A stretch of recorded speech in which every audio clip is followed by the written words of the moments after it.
Hello, हाँ भाई कलाकारों, क्या हाल चाल? बेटा हम कर रहे हैं आज बेटा मोस्ट इम्पोर्टेंट टॉपिक जो हमारे अकॉर्डिंग कि पेपर में आने के चांस है, उनके ऊपर क्वेश्चन आने के चांस है। तो सभी से मेरी रिक्वेस्ट है कि इन टॉपिक को एटलीस्ट कर ही ले। इससे ज़्यादा तो कुछ भी कर लो, लेकिन ये तो एटलीस्ट होने चाहिए। मोस्ट इम्पोर्टेंट है बेटा, बड़ी मेहनत से निकाले हैं, उनको कैटेगराइज किया है, तो जरूर देखो एक बार और उनको फटाफट से रिवाइज कर दो। ठीक है, चलो देखते हैं। तो बेटा हमारा ये है चैप्टर नंबर फर्स्ट है हमारा, चैप्टर नंबर फर्स्ट है ना। Chapter number first electric charge and field. बेटा इसमें जो हमारे डेरिवेशन के जो टॉपिक बनते हैं वो electric field due to dipole, बेटा मोस्ट इंपोर्टेंट टॉपिक है। ठीक है, Gauss theorem and its application है। ठीक है, इसकी तीनों एप्लीकेशन हमें करनी है। फिर अगर हम बात करें बेटा कॉन्सेप्ट की, कौन कॉन्सेप्ट पे क्वेश्चन आ सकता है? इलेक्ट्रिक फील्ड कॉन्सेप्चुअल क्वेश्चन आएगा और इलेक्ट्रिक फ्लक्स पे 100% मतलब आएगा ही आएगा। और बेटा न्यूमेरिकल जो बनते हैं तो टॉर्क ऑन डाइपोल पे बनेगा हमारा, या फिर इलेक्ट्रिक फ्लक्स, याद है ना, चार्ज वाले क्वेश्चंस वे बेटा हमारे जरूर इस पे हमारे चांसेस है।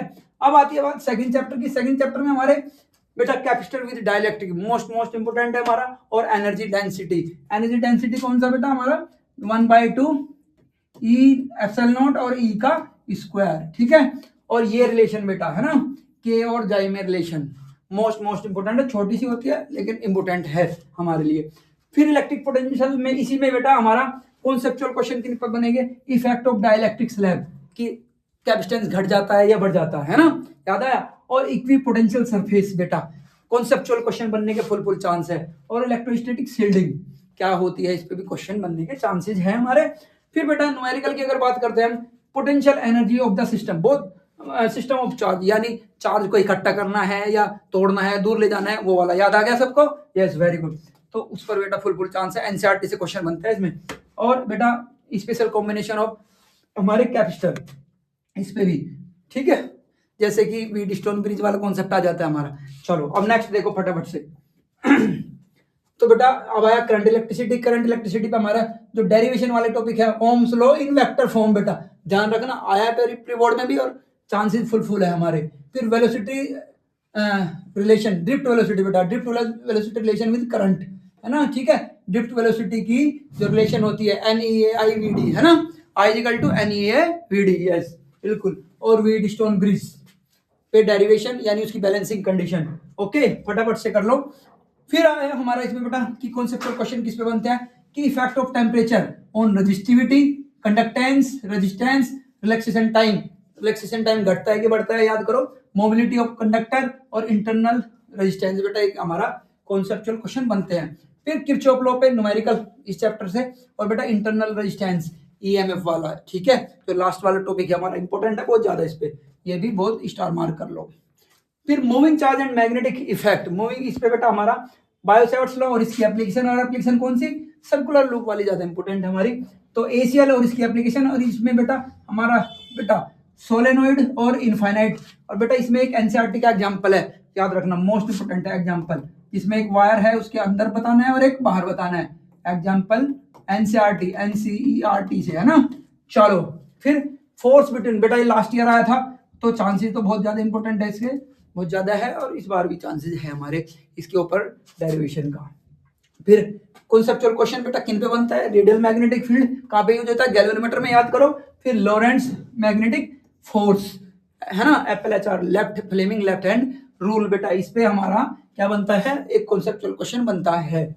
फिर आया हमारा बेटा motion of charge particle in the magnetic field, all three है ना। मोशन ऑफ चार्ज याद करो, कौन से केसेस कि जब एक इलेक्ट्रॉन या अल्फा पार्टिकल एक इलेक्ट्रिक मैग्नेटिक फील्ड में एंटर करता है, एंगल पे डिपेंड करती है ना, किधर वो मुड़ेगा, सीधा जाएगा, मुड़ेगा या हेलिकल पाथ होगा।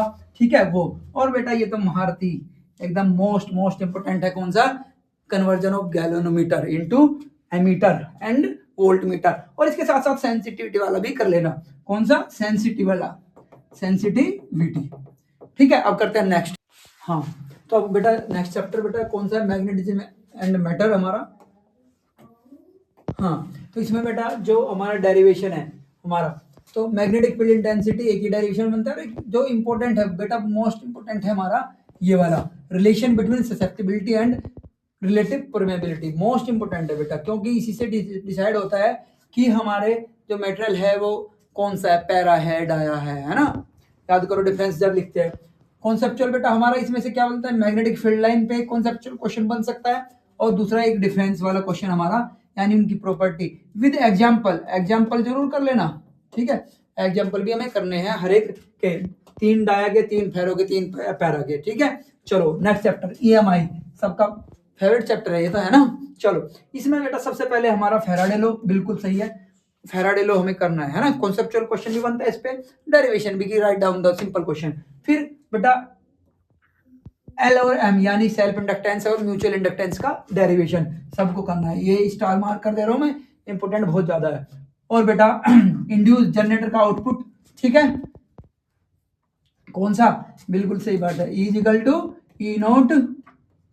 To e naught sine omega t, बेटा याद आ गया, हाँ। और ई नोट क्या होता है, मैक्सिमम, याद कर लो सब, ठीक है, एन ए ओमेगा बी, याद आया, ये है हमारा मैक्सिमम, ये वाला डेरिवेशन करना है। फिर हमें बेटा मोशनल ईएमएफ और रोटेशनल ईएमएफ, मोशनल ईएमएफ भी बहुत इंपॉर्टेंट है, तो ये 3 हमें 4 हमें करने हैं इसके। फिर मैग्नेटिक फ्लक्स पे जो बनेगा हमारा कॉन्सेप्चुअल क्वेश्चन बनेगा, और लेंस ला तो भाई इस पे तो एक डायरेक्शन वाला क्वेश्चन आना ही आना है, पता है ना, सबने बहुत प्रैक्टिस करी है। और डेफिनेशन सेल्फ इंडक्टेंस की और म्यूचुअल इंडक्टेंस की आ सकती है इसमें से। फिर बेटा जो अगर न्यूमेरिकल की बात करें हम, न्यूमेरिकल वाले जो है हमारे बेटा, एक तो एनर्जी ऑफ इंडक्टर है ना, हाफ एल आई स्क्वायर, इसका डेरिवेशन भी लास्ट ईयर से आया था, है ना। और एल और एम पे यानी फाइंड द म्यूचुअल इंडक्टेंस और सेल्फ इंडक्टेंस, सारी वैल्यू दे देगा, सिंपल न्यूमेरिकल बनता है इस पे। तो इस चैप्टर को हर कोई आराम से पढ़ो, और बहुत अच्छा स्कोरिंग चैप्टर है हमारा। फिर नेक्स्ट करते हैं बेटा अल्टरनेटिंग करंट, है ना। चलो एसी में बेटा सबसे जो मोस्ट इंपोर्टेंट टॉपिक है वो हमारा इम्पीडेंस ऑफ एसी सर्किट, चाहे वो एलआर सर्किट हो, चाहे वो एलसीआर सर्किट हो, चाहे कोई सा भी सर्किट हो, एसी सर्किट में उसका इम्पीडेंस का फॉर्मूला, है ना, यूजिंग फेजर डायग्राम हम करते हैं, तो फेजर डायग्राम की हेल्प से करना है। फिर पावर, ये वाला भी कि एसी सर्किट की पावर का फॉर्मूला, ये क्या, वी आई कोस थीटा बेटा, ठीक है। चलो अब बेटा कॉन्सेप्चुअल क्वेश्चन किन पे बनता है, एक तो बेटा रेजोनेंस, कंडीशन ऑफ रेजोनेंस कुछ भी पूछ सकता है, ये तो मोस्ट इंपोर्टेंट है ही। फिर इस पे बनता है ग्राफ, ये क्या है बेटा, हमारा ग्राफ आता है इस पे, ठीक है। एक्सी कौन कौन सा होता है बताओ अभी जरा, एक्सी का और एक्सएल का बताओ। एक्सी में क्या बनेगा, एक्सी इधर और फ्रीक्वेंसी इधर, तो ये वाला, और एक्सएल का इधर एक्सएल और इधर फ्रीक्वेंसी, तो ये वाला, याद आ गया, ठीक है। चलो और पावर फैक्टर क्या होता है, कोस थीटा, वही आर अपॉन में जेड बेटा, ठीक है। इन पे जरूर कॉन्सेप्चुअल क्वेश्चन बनता है रेजोनेंस सर्किट के रेफरेंस में। और बेटा न्यूमेरिकल तो सबको पता है, एलसीआर मोस्ट इंपोर्टेंट है, ठीक है। ट्रांसफॉर्मर का आउटपुट पे भी आ सकता है, लेकिन मोस्ट इंपोर्टेंट हमारा एलसीआर है। चलो ईएम वेव पे बेटा डिस्प्लेसमेंट करंट का डेरिवेशन और मैक्सवेल की इक्वेशन, जो चारों इक्वेशन है ना, बस राइट डाउन करनी है हमें मॉडिफिकेशन की क्या होता है, डेरिवेशन नहीं है उनका, क्या होता है मॉडिफिकेशन। और एनर्जी डेंसिटी, ये कैपेसिटर में पढ़ लिया, यहाँ पढ़ लो, एक ही बात है, वही वाला है ये, equal to half epsilon naught e square. चलो फिर बेटा हमें स्पेक्ट्रम पढ़ना है, वेव यानी पूरी एम वेव कौन कौन सी है, और उनकी रेंज बेटा स्पेशली ध्यान रखना, वेवलेंथ के बेसिस पर कभी कभी ये भी आ जाता है कि हाँ असेंडिंग ऑर्डर में या डिसेंडिंग ऑर्डर में अरेंज करो, और सबके क्या करो, एक एक दो दो एप्लीकेशन लिखो, ये जरूर, है ना। और प्रोडक्शन, ये देखो याद करो, प्रोडक्शन की कैसे ईएम वेव प्रोड्यूस होती है, तो इस पे बस जनरल सा एक कॉन्सेप्चुअल आ सकता है कि which of the following is true, है ना, कि एक्सीलरेटेड चार्ज से ओसिलेटेड चार्ज से हमारा एम वेव प्रोड्यूस होता है, ये वाली लाइन, ठीक है। सबको बताया गया होगा, सभी के टीचर्स ने बताया है। चलो नेक्स्ट में बेटा हमारा क्या है, रे ऑप्टिक्स, है ना। पास तो यही चैप्टर करा देते हैं, रे कर लो, वेव कर लो, अच्छे से कर लो, यही चैप्टर में से आ जाता है 15-20 नंबर का, तो इसी से करा लेते हैं। चलो देखते हैं, तो बेटा मिरर फॉर्मूला सबको आता है जी, है ना। रिफ्लेक्शन ऑन कर्व सरफेस, बेटा रिफ्रैक्शन है ये, रिफ्लेक्शन नहीं है, रिफ्रैक्शन वाला इंपोर्टेंट है, रिफ्रैक्शन, है ना। 4 केस थे याद करो, rare to denser, denser to rare वाले, याद है, बिल्कुल चारों केस हमें करने हैं, सबको पता है। फिर हमारा बेटा लेंस मेकर फॉर्मूला, ठीक है, मोस्ट इंपोर्टेंट ये क्यों है, क्योंकि लास्ट में भी ये आता है, ये अगर आसान बनाना होगा तो लेंस मेकर फॉर्मूला देंगे, है ना। लेंस फॉर्मूले का डेरिवेशन, प्रिज्म फॉर्मूला बेटा मोस्ट इंपोर्टेंट है। प्रिज्म फॉर्मूला में बेटा देखो सारी चीजें हमें, अगर मैं इसको करूँ बेटा तो क्या क्या करना है बेटा, एक तो ये वाला डायग्राम तो है ही उसका, और फिर ये म्यू का डायग्राम जो था हमारा, कौन सा म्यू मतलब बेटा रिफ्रैक्टिव इंडेक्स का, और ये वाला भी ग्राफ हमें करना है। तीनों ग्राफ बेटा, दोनों ग्राफ सभी टीचर्स ने पढ़ाए होते हैं, इसको रिवाइज कर लो, मोस्ट इंपॉर्टेंट है बेटा, ठीक है। चलो फिर अगर हम बात करें कॉन्सेप्चुअल बेटा, एक तो वही कैरेक्टरिस्टिक इमेज पे इमेज बना देंगे कि उसकी यहाँ बन रही है, कैसी बन रही है, क्या बनेगी, है ना, लेंस का या मिरर को हमने कुछ मॉडिफाइड कर दिया, क्या बनेगी, ठीक है। फिर TIR, मोस्ट हॉट टॉपिक है भाई TIR, ठीक है। फिर power of combination of lens, 2 या 3 लेंस होते तो पावर पे क्या इफेक्ट पड़ता है। और बेटा एक ये भी बहुत पॉपुलर है ना, ये वाला तो देख लो जरा ध्यान से, ये वाला effect of wavelength of light on the focal length of the lens. जब हम बेटा लेंस मेकर फॉर्मूले से जब हम क्या कर रहे हैं, उससे निकलेगा कि हमने पहले रेड लाइट दे रहे थे, फोकल लेंथ कितनी थी, फिर हमने वोयलेट लाइट दे दी, है ना, दोनों का वेवलेंथ बढ़ी तो आर आई घटेगा कि बढ़ेगा, फिर उससे फोकल लेंथ डिसाइड होगी। तो ये वाला जरूर कर लेना इसको, ठीक है, कि हमने लाइट बदलती लेंस पे फोकल लेंथ पे इफेक्ट पड़ेगा या नहीं पड़ेगा, ठीक है। वेवलेंथ बढ़ती है तो क्या होगा, फोकल लेंथ घटेगी, देख लेना इसको। फिर बेटा image formation by the lens combination, numerical वही है ना, 2-3 लेंस दे देंगे, उनसे जो फाइनल इमेज होगी वो बताओ कहाँ बनेगी, सिंपल सा, है ना। ये एनसीईआरटी में जो एग्जांपल है, शायद 8वां 9वां एग्जांपल है, वो कर लेना इसमें से, ठीक है। फिर आया हमारा वेव ऑप्टिक्स में बेटा कोई लो रिफ्लेक्शन और रिफ्रैक्शन को हाइजन प्रिंसिपल से प्रूव करना है, ठीक है। फिर आया IDSC से फ्रिंज विड्थ निकालनी है और graph of intensity, most important है। फ्रिंज विड्थ डिस्टेंस यानी मैक्सिमम मिनिमा, याद आया, मैक्सिमम की डिस्टेंस विड्थ, और बेटा ग्राफ ऑफ इंटेंसिटी कर्व, है ना। कैसा बनता है इसका, बताओ जरा मुझे इसका।